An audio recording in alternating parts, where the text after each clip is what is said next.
नमस्कार दोस्तों। आज हम जितने भी टीचिंग एग्जाम है उसके लिए आप जानते हैं कि एक सब्जेक्ट होता है सीडीपी। कितना महत्वपूर्ण होता है ये सीडीपी। और सीडीपी मैं मानता हूँ सभी लोगों को पढ़ना जरूरी है। जो टीचर है, टीचर बनना चाहते हैं, चाहे वो प्राइवेट सरकारी कुछ भी हो।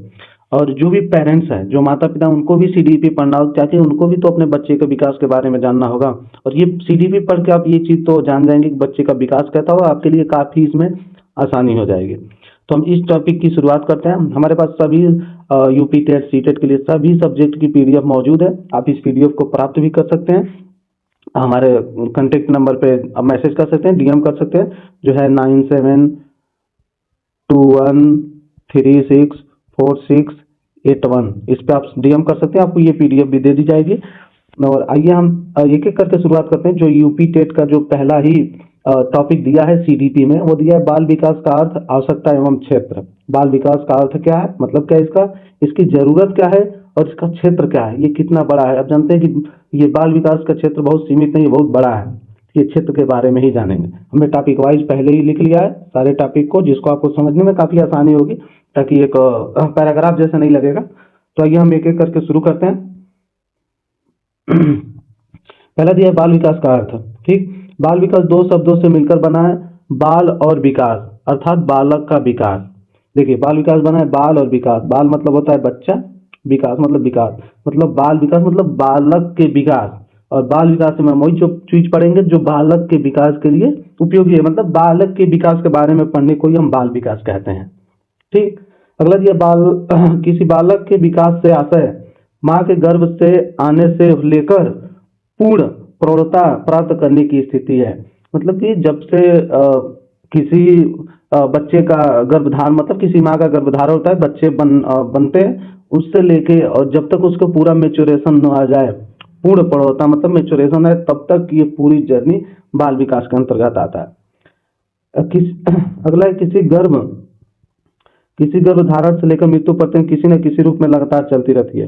जो विकास है वो गर्भधारण से लेकर और मृत्यु पर्यंत, जब तक मृत्यु होती है तब तक लगातार चलती रहती है। उसमें कुछ न कुछ परिवर्तन होते रहते हैं, उन परिवर्तनों को ही हम विकास कहते हैं।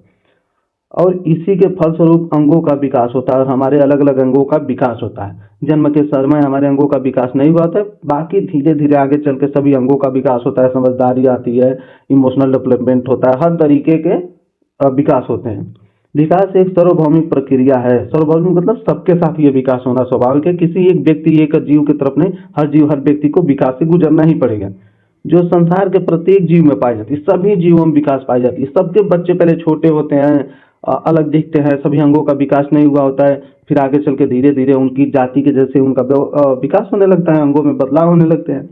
विकास मानव जीवन में होने वाले परिवर्तनों का क्रम है। जो हमारे जीवन में परिवर्तन होते हैं उसी को हम विकास कहते हैं, चाहे वो हमारे मस्तिष्क से रिलेटेड हो, हमारे शरीर से रिलेटेड हो, हमारी भावनाओं से रिलेटेड। जो भी कुछ हम सीखते हैं, जैसे पिछली बार कुछ और रहा, अगली बार हमने सीख के कुछ और परिवर्तन कर लिया, उन परिवर्तनों को ही विकास कहते हैं। अगर किसी में ये परिवर्तन नहीं हो रहे, मतलब उसका विकास नहीं हो रहा, लेकिन ऐसा हो ही नहीं सकता। आप जीवित हैं तो आप में परिवर्तन होना स्वाभाविक है। चलिए आगे देखते हैं। आगे दिया है प्राणी के जीवन विकास में शारीरिक मानसिक क्षमताओं के स्वरूप में जो क्रमागत परिवर्तन होते हैं विकास कहते हैं। किसी भी प्राणी के जीवन में जो उसके शारीरिक में, मानसिक में, क्षमताओं के स्वरूप में जो भी क्रमागत बदलाव होते हैं उन्हें ही विकास कहते हैं। और जरूर होगा, आपके शरीर में भी कुछ बदलाव होता है, आपके मानसिक में भी कुछ बदलाव होगा। जैसे आपने बहुत कुछ सीखना था, जैसे शुरुआत में आपने 0 0 बनाते हैं, फिर उसको हमने एक डंटी दे के 1 बनाना शुरू करते हैं, फिर 2 बनाते हैं, 3 बनाते हैं, डायरेक्ट हम ऐसे धीरे धीरे सीख जाते हैं। कोई ऐसा बच्चा नहीं है जो डायरेक्ट 9 बनाता हो या डायरेक्ट 5 बनाता है। सभी लोग यहीं से शुरुआत करते हैं और ऐसा ही विकास आगे बढ़ता रहता है, हम परिवर्तन करते रहते हैं। ठीक, आगे दिया है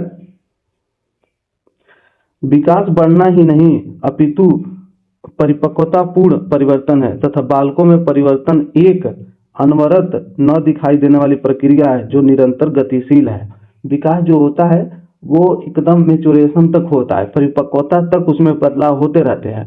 और एक परिवर्तन अनवरत मतलब ये कोई जरूरी नहीं है कि परिवर्तन आपको दिखाई ही देगा। जैसे शारीरिक परिवर्तन तो आप हो सकता है देख सकते हैं, लेकिन शरीर के अंदर भी बहुत सारे परिवर्तन होते हैं, मानसिक परिवर्तन होते हैं, वो आपको दिखाई नहीं देगा।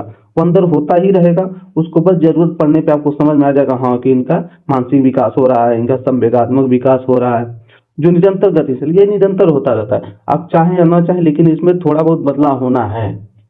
मानव विकास का अध्ययन मनोवैज्ञानिक की जिस शाखा के अंतर्गत किया जाता है उससे बाल मनोविज्ञान कहा जाता है।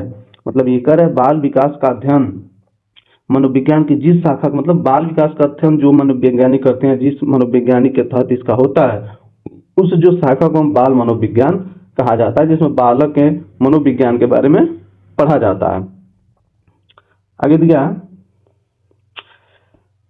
बाल विकास में मुख्यतः बालकों के व्यवहार, स्थितियां, समस्याओं तथा उन सभी कारणों का अध्ययन किया जाता है जिनका प्रभाव बालक के व्यवहार पर पड़ता है।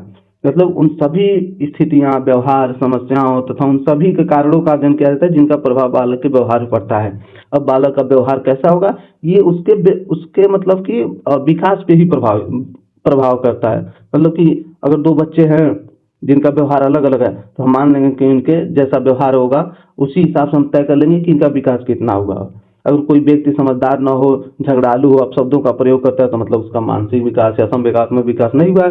कोई है जो मैच्योर है, समस्याओं को शांति से समझता है, रिएक्ट करता है, आज्ञा पालन करता है, तो उसका मानेंगे कि उसका विकास तेज हुआ है, उसका विकास हो चुका है। वर्तमान समय में सामाजिक, सांस्कृतिक, राजनैतिक एवं आर्थिक कारक भी बालक के परिवेश को प्रभावित कर रहे हैं। सामाजिक तो आप जानते ही बहुत ज्यादा प्रभावित करते हैं, चाहे जैसा समाज होगा वैसा ही बालक को बदलाव होगा उसमें। सांस्कृतिक मतलब हमारे आसपास की संस्कृति कैसी है वो चीजें होती है। राजनीति तो जानते ही हैं, आजकल राजनीतिक कारण भी बहुत बड़े हो चुके हैं। आर्थिक मतलब कि जो भी पैसे से जुड़े चीजें हैं, आप किसी बालक को अच्छे परिवेश में रखते हैं, अच्छे विद्यालय में मिलते पैसे है तो उसको अच्छी चीजें प्रोवाइड करते हैं, तो उसका जो आर्थिक विकास उसको प्रभावित करेगा, उसके विकास को। आर्थिक चीजें ये सब कारक हैं, ये सब मतलब एक ये कहने का मतलब है कि बालक के विकास में ये सब चीजें अपना कंट्रीब्यूशन देते हैं। जैसे समाज कैसा है उसी हिसाब से होगा, आसपास की संस्कृति कैसी है उस हिसाब से होगा, राजनीति कैसे चल रही है, राजनीति क्या है उस हिसाब से उसका विकास होगा। आर्थिक मतलब आर्थिक कैसे हो, कई बार होता है कमजोर वर्ग के बच्चों का विकास अलग तरीके से होता है, जो भी वो मध्यम या उच्च वर्ग के बच्चे हैं उनका व्यवहार विकास अलग तरीके से होता है। ये सब मिला जुला के बालक के विकास के ही बारे में हमको पढ़ना है। ये सीडीपी वही सब्जेक्ट है जिसमें हम बालक के विकास के बारे में अध्ययन करते हैं। बालक का विकास वो है कि जिससे बालक अपने जो भी शारीरिक उसका विकास हो, मानसिक विकास हो, संवेगात्मक विकास हो, और वो निरंतर अपने जीवन में कुछ परिवर्तन करे। चूंकि आप एक शिक्षक बनने वाले हैं तो बच्चे के बारे में आपको पता होना चाहिए कि किस उम्र में उसको कैसे समझाना है, क्या चीजें पढ़ाना है। अगर उसको विकास नहीं हो रहा है तो उसको कैसे आगे बढ़ाना है या उसको कैसे विकास को प्रेरित करना है, और चीजें आपको ये जानने बहुत जरूरी है। तो अभी के लिए इतना ही, इसमें आगे इसके क्षेत्र को हम आगे देखेंगे, और भी जो टॉपिक है उसको अगले में देखेंगे। अगर आपकी ये पीडीएफ पसंद आ रही है, अगर ये वीडियो आपको पसंद आई, मेरे द्वारा समझाई गई बातें पसंद आई, तो आप इस चैनल को सब्सक्राइब सकते हैं, वीडियो को लाइक सकते हैं, और अच्छा कमेंट कर सकते हैं, जो कमी है उसको भी बता सकते हैं। अगर आपको ये पीडीएफ चाहिए तो ये 9721364681 पे आप हमसे संपर्क कर सकते हैं, ये आपको पीडीएफ भी दे दी जाएगी। आपका बहुत बहुत धन्यवाद। जय हिंद।